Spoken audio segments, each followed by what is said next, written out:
on nous apprend au Bachouré Yeshivot, ça s'appelle une adracha. La première chose qu'on nous apprend dans le mariage, la première chose qu'on nous apprend, il n'y a pas quelque chose avant, c'est savoir parler. Déjà, il faut savoir parler, savoir communiquer. Ça veut dire écouter, entendre. Il faut parler, mais il faut aussi savoir dire les choses. Parce que souvent, on ne dit pas ce qu'on ressent et ça crée des malentendus. Et la majorité des problèmes, c'est que ça. Mais si en réalité, l'homme et la femme se disaient réellement ce qu'il y a dans le cœur, il n'y aurait pas normalement de divorce ou de choses comme ça. Parce qu'il y a un lien, il y a un vrai lien. Donc la première chose, c'est la communication. Eh bien, sachez une chose, mes amis. De la même façon que le commencement de tout pour créer un mariage, un enfant, un monde, pour créer la vie dans ce monde-ci, de la même façon que tout est à travers la communication, on ne peut pas avoir aucun lien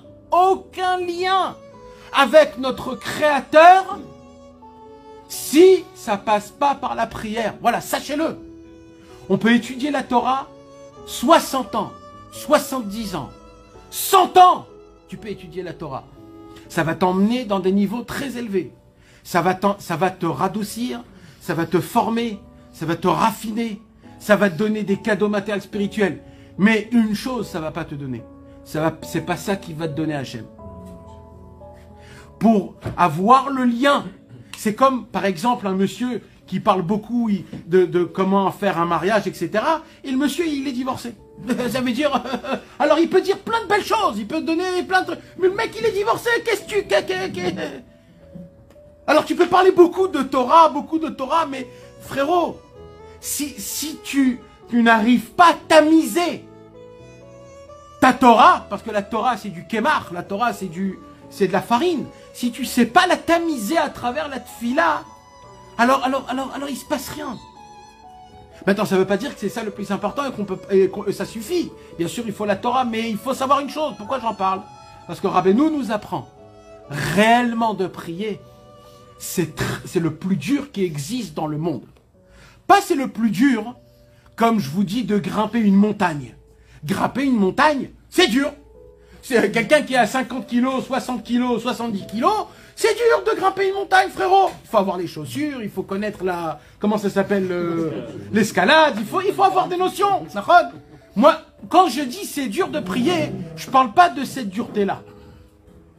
Vous savez de quoi je vous parle? D'une autre dureté. D'une autre difficulté.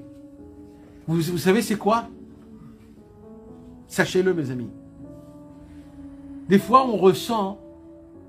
Des fois, le mari, il dit à sa femme, ou des fois, la femme dit à son mari, « Chérie, t'es là, tu me donnes la parnassa, tu m'as donné des beaux enfants, une belle maison, une belle vie, j'ai pas à me plaindre, j'ai tout ce qu'il faut, il me manque rien, c'est agréable d'être avec toi, mais t'es pas avec moi. »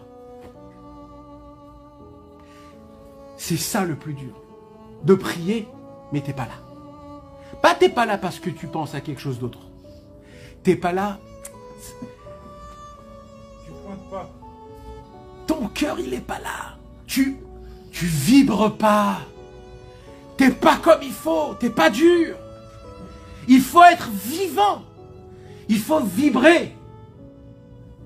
Vous savez que toujours j'explique ça à travers des notions de mariage, parce que c'est comme ça que le Zohar, il définit la tfila.